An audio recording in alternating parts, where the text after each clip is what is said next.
Hello, dear learner. We have seen planning effective business communications and effective presentations for the 21st century workspace in the last video. In this video, we will look into the different aspects of creating effective presentations and a few tips on how to behave and how to perform during a business presentation.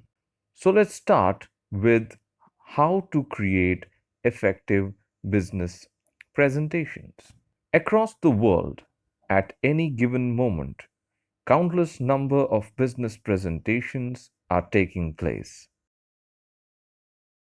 A good many of them do not achieve their objectives, and many of them simply fail. What are the common reasons for this failure? Lack of design awareness, inadequate training, and schedule pressures can lead to effective slides becoming ineffective and causing a lost opportunities to connect with audiences. Another reason for ineffective slides, and one that appears to be increasingly common, is that the practice of treating the slide sets as a standalone document that can be read on their own without a presenter. This is a trend that has been increasing with the advent of numerous slide and PPT sharing websites. But we must remember that during a business presentation, the objective of the presentation is achieved through effective synthesis between the PowerPoint presentation and the presenter handling that presentation. Design choices. The most important design choice you will be faced when creating slides is to use whether conventional structured slides or the looser free-form slides that many presentation specialists now advocate. The structured slides follow the same basic format throughout the presentation. In fact, they are based directly on the templates built into PowerPoint. Structured slides have an advantage of being fast and easy to create. You simply choose an overall design theme, select a template, and start typing. This is very easy on the presenter because the process involves very little effort to be put in by the presenter. But remember, making things easier on the presenter won't necessarily make them easy for the audience. However, if you're on a tight schedule, the structured form might save the day because at least you have something ready to show in a presentation. The primary disadvantage of structured design is its extreme formality, caused by text heavy slides that all look the same. Slide after slide of dense, highly structured bullet points with no visual relief can put an audience to sleep. Freeform slides, on the other hand, can overcome the drawbacks of text heavy structured design and fulfill three criteria that researchers have identified as important for successful presentation. Number one, providing complementary information through both textual and visual means. Number two, limiting information overload. Number three, helping viewers process information by identifying priorities and connections.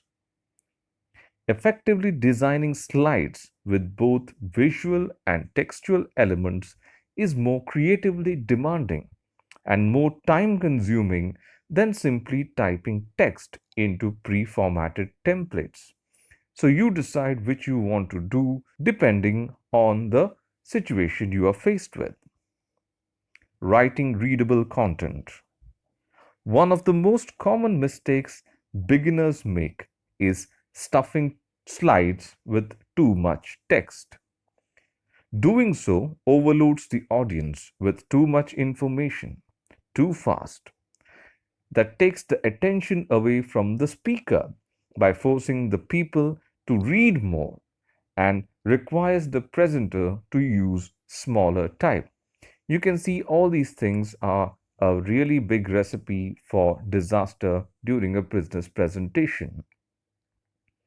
Creating charts and tables for slides. Charts and tables for presentation need to be simpler than visuals for printed documents. There is something what we call in the industry as sliduments, which are hybrids that try to function as both presentation slides as well as readable documents, and they usually fail at both tasks. Rather than packing your slides with enough information to make them readable as standalone documents, complement well designed slides with printed handouts, which you can pass to the audience during or before the presentation. Organizing a slide around a key visual can help the audience quickly grasp how ideas are related. Use slide text sparingly and only to emphasize key points and not to convey your entire message. Charts and tables for presentations need to be simpler than visuals for presentations. Remember that your audience will view your slides from across the room, not just from a foot or two away, as you do while you create them.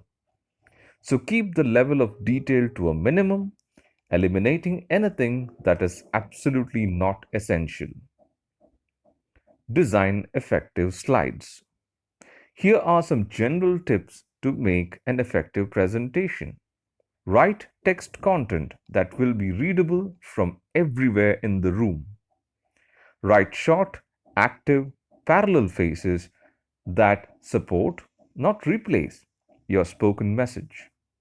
Limit the amount of time so that your audience can focus on listening, not reading. Use color to emphasize important ideas. Create contrast, isolate visual elements, and convey intended nonverbal signals.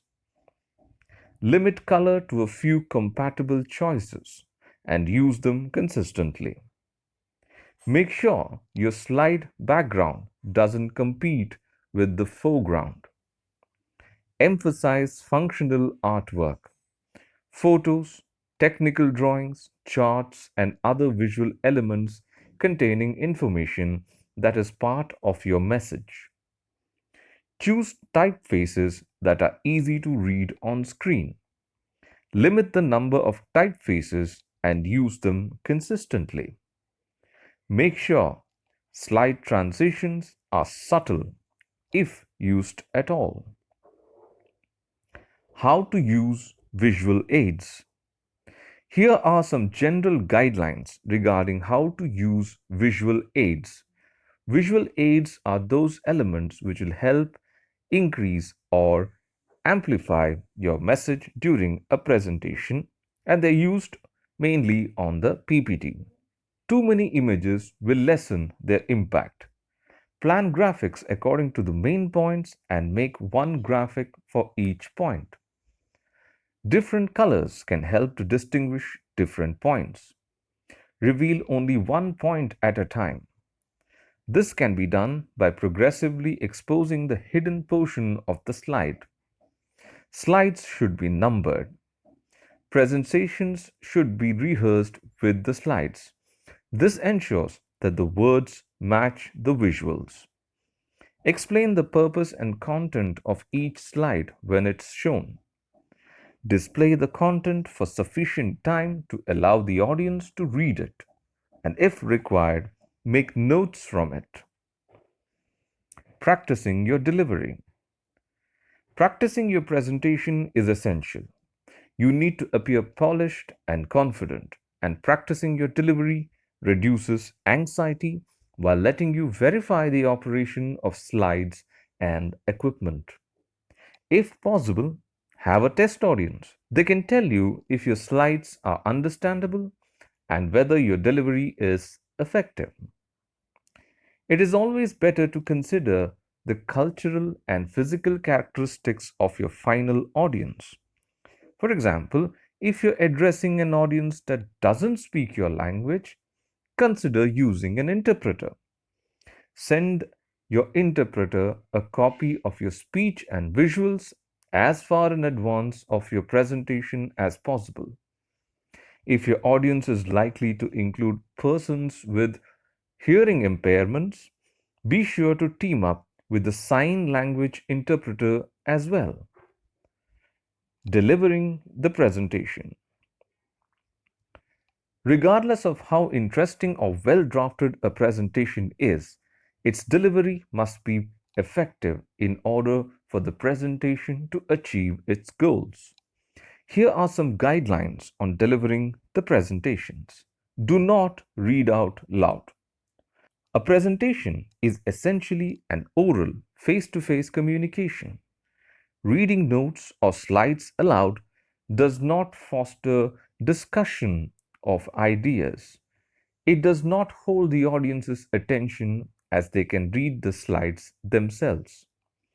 Explain and expand on what is on the screen, pointing out what is important and how it relates to the point.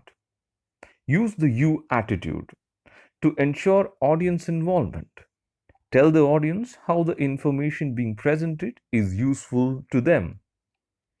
Outline the content of the presentation in the beginning itself.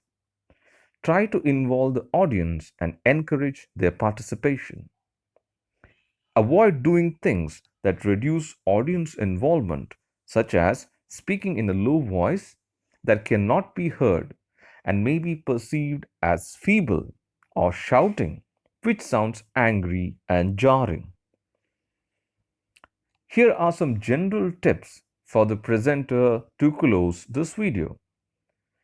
Number one, breathe. Tension can lead people to breathe in a rapid and shallow fashion, which can create a light-headed feeling. Breathe slowly and deeply to maintain a sense of calm and confidence. Be ready with your opening line. Have your first sentence memorized and on the tip of your tongue. Be comfortable. Dress appropriately but as comfortable as is appropriate. Drink plenty of water ahead of time to hydrate your voice. Bring a bottle of water with you if you can. Take a 3-second break. If you sense that you're starting to race, pause and arrange your notes or perform some other small tasks while taking several deep breaths. Then start again at your normal pace. Concentrate on your message and your audience, not on yourself.